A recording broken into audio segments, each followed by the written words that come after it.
एक तो हमें अपने होने पर ही शंका है। भला हम कितना ही कहते हो कि मैं आत्मा हूं, कि मेरी कोई मृत्यु नहीं, मगर हमें इस पर भरोसा नहीं। हम कहते जरूर हैं, कहते भी हैं, मान भी लेना चाहते हैं, भरोसा करना चाहते हैं, भरोसा है नहीं।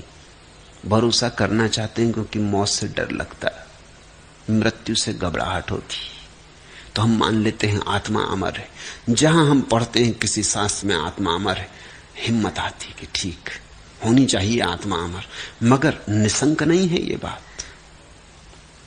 मैं एक पड़ोस में बहुत दिनों तक रहा, एक घर में कोई मर गया तो मैं गया। वहां मैंने देखा कि एक दूसरे पड़ोसी समझा रहे हैं लोगों को कि क्या रोते हो, क्या घबराते हो। किसी की पत्नी मर गई, वो समझा रहे हैं कि आत्मा तो अमर है। मैं बड़ा प्रभावित हुआ कि यह आदमी जानकार होना चाहिए। संयोग की बात, 3-4 महीने बाद उनकी पत्नी चल बसी। पत्नियों का क्या भरोसा कब चल बसे। तो मैं बड़ी उत्सुकता से उनके घर गया कि अब तो यह आदमी प्रसन्नता से बैठा होगा या खंजड़ी बजा रहा होगा, पत्नी को विदा दे रहा होगा, लेकिन वो रो रहे थे सज्जन। मैंने कहा भाई बात क्या है, दूसरे की पत्नी मर गई, तब तुम समझा रहे थे आत्मा अमर है। वो कहने लगे अपने आंसू पहुंच, कह रहे ये समझाने की बात है, जब अपनी मर जाए तब पता चलता है।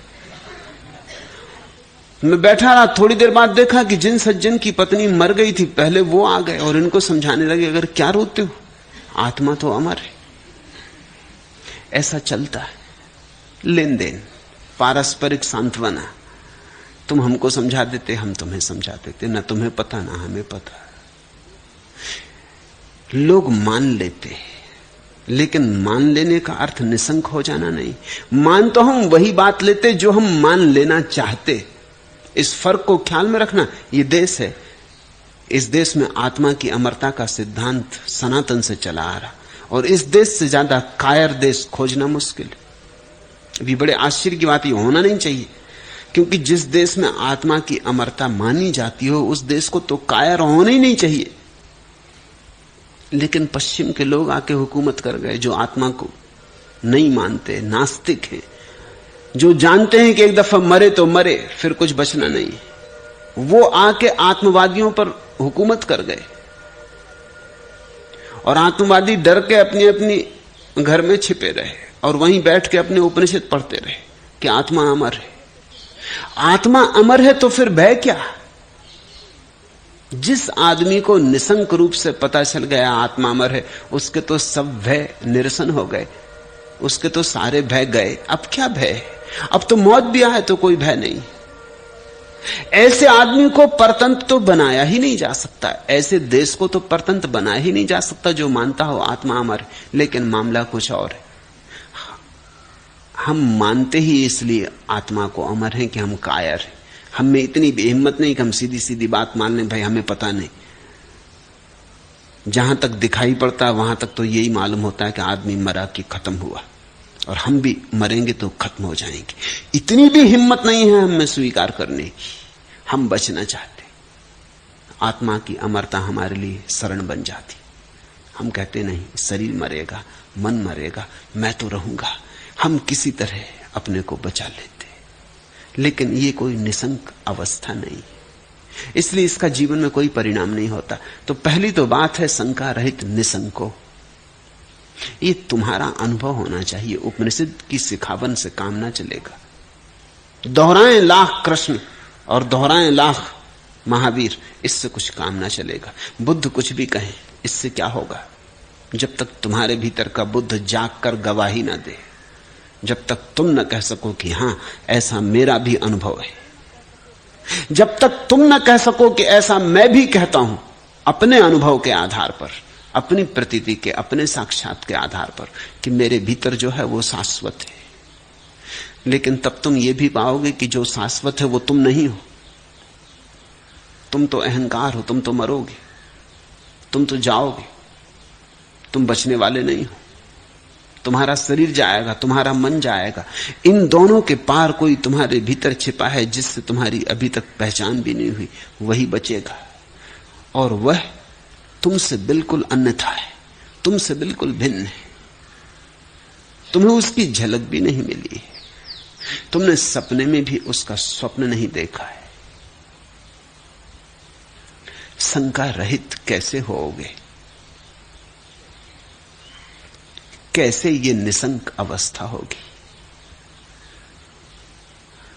कठिन तो नहीं होनी चाहिए ये बात, क्योंकि जो भीतर ही है उसको जानना अगर इतना कठिन है तो फिर और क्या जानना सरल होगा। कठिन तो नहीं होनी चाहिए। तुमने शायद भीतर जाने का उपाय ही नहीं किया। शायद तुम कभी घड़ी भर को बैठते ही नहीं, घड़ी भर को मन की तरंगों को शांत होने नहीं देते।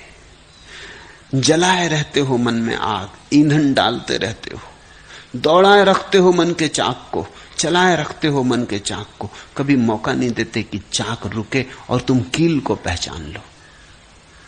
वो जो कील है जिस पे चाक घूमता है वो नहीं घूमती। देखते हिंदुस्तान में बड़ा अद्भुत नाम है, कहते हैं चलती का नाम गाड़ी। अब गाड़ी का मतलब होता है गड़ी हुई। चलती का नाम गाड़ी? चलती का नाम तो गाड़ी नहीं होना चाहिए। गाड़ी का मतलब गाड़ी हुई। गड़ी हुई चीज तो चलती नहीं, चलती हुई चीज तो गाड़ी नहीं हो सकती। लेकिन फिर भी चलती को गाड़ी कहते हैं, कारण क्योंकि चाक असली चीज नहीं है गाड़ी में, असली चीज कील है और कील गड़ी है। चाक चलता है, कील नहीं चलती। चाक हजारों मील चल लेगा, कील जहां की तहां है, जैसी की तैसी। उस कील के कारण गाड़ी को गाड़ी कहते हैं, चाक के कारण नहीं कहते। चाक तो गौण है, असली चीज तो कील है। उस पर ही चाक घूमता है। कील केंद्र है, चाक परिधि है।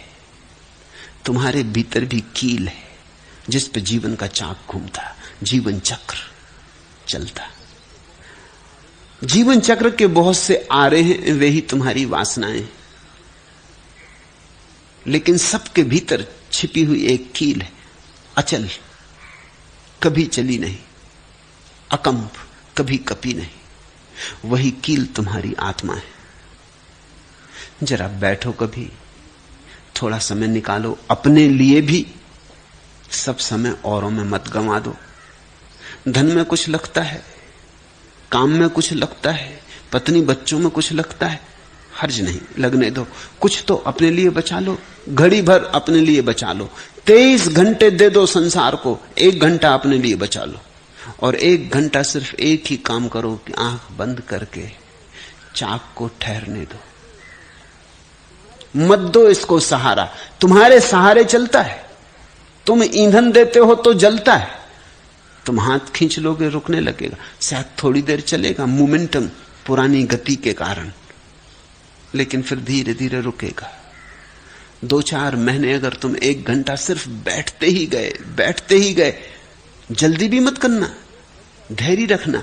सिर्फ 1 घंटा रोज बैठते गए, आंख बंद करके बैठ गए दीवार से टिक के, और कुछ भी ना किया। 2-4-6 महीने के बाद तुम अचानक पाओगे चाक अपने आप ठहरने लगा है। 1 दिन, साल, 6 महीने के बाद तुम पाओगे। और साल 6 महीने कोई वक्त है इस अनंत काल की यात्रा में? कुछ भी तो नहीं, क्षण भर भी नहीं। साल 6 महीने में किसी दिन तुम पाओगे कि चाक ठहरा है और कील पहचान में आ गई। उसी दिन निशंक हुए, उसी दिन जान लिया जो जानने योग्य है, पहचान लिया जो पहचानने योग्य। फिर चलाओ खूब चाक, अब कील भूल नहीं सकती, अब चलते चाक में भी पता रहेगा।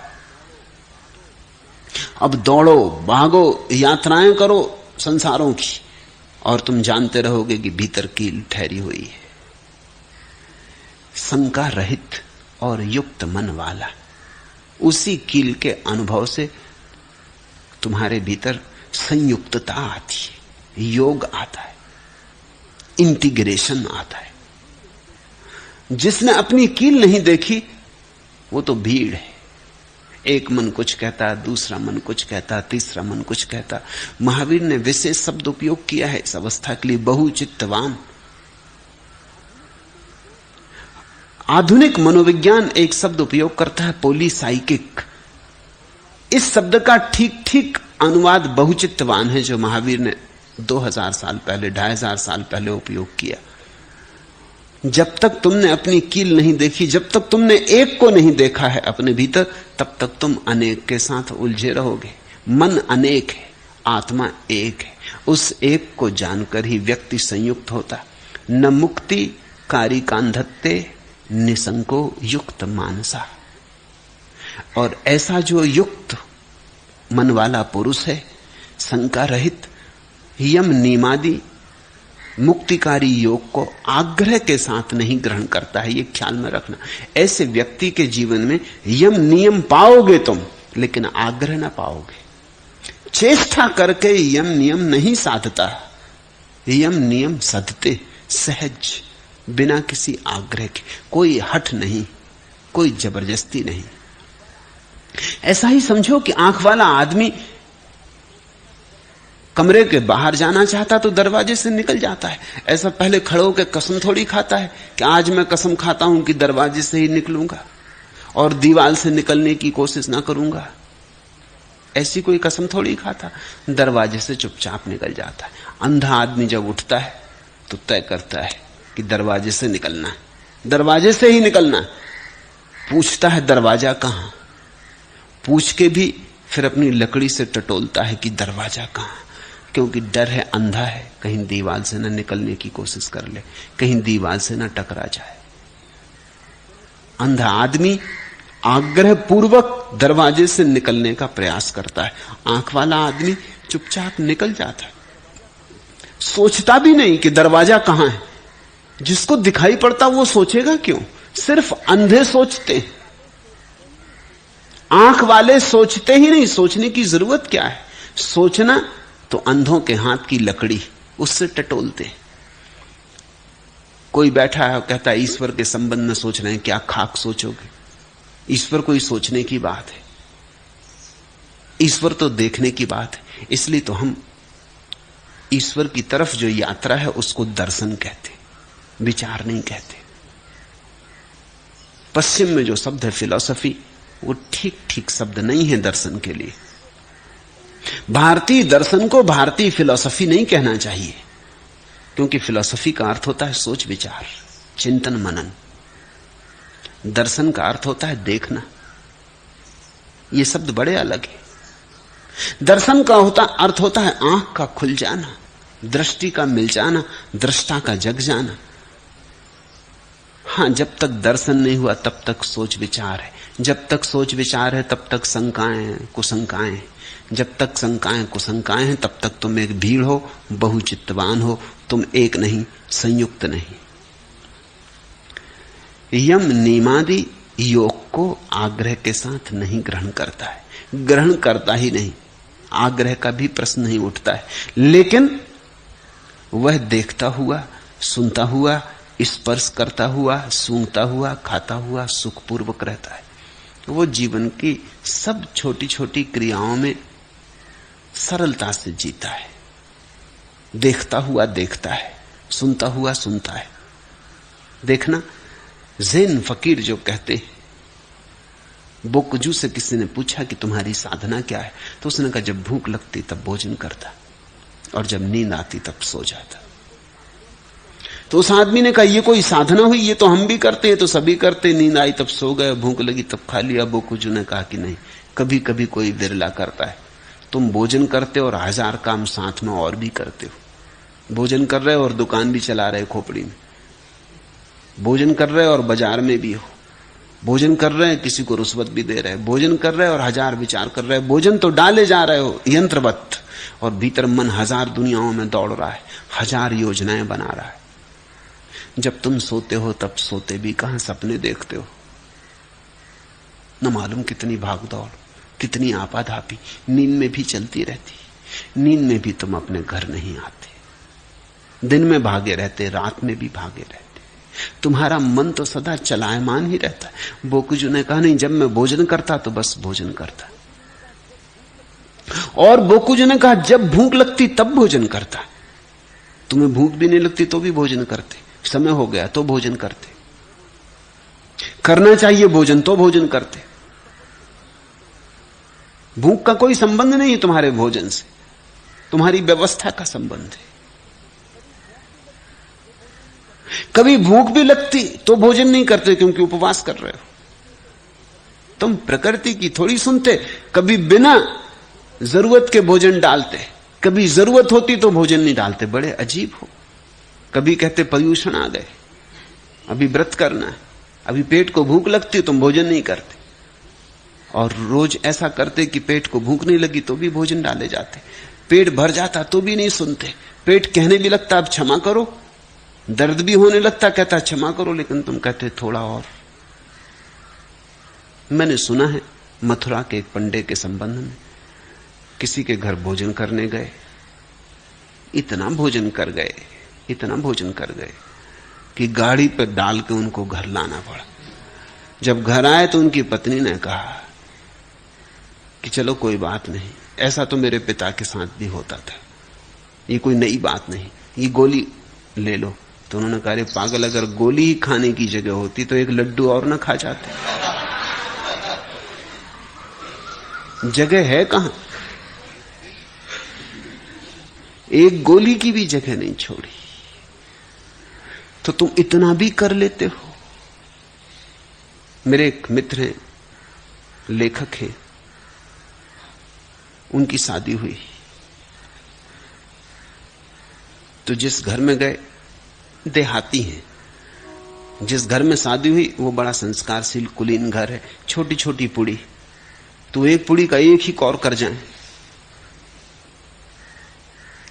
उनकी पत्नी को शर्म आने लगी।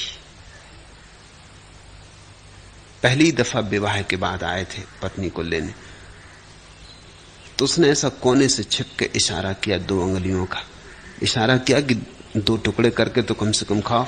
वो समझे कि शायद इस घर में 2 पुड़ी एक साथ खाई जाती, सो उन्होंने 2 पुड़ियों का एक कौर बना लिया।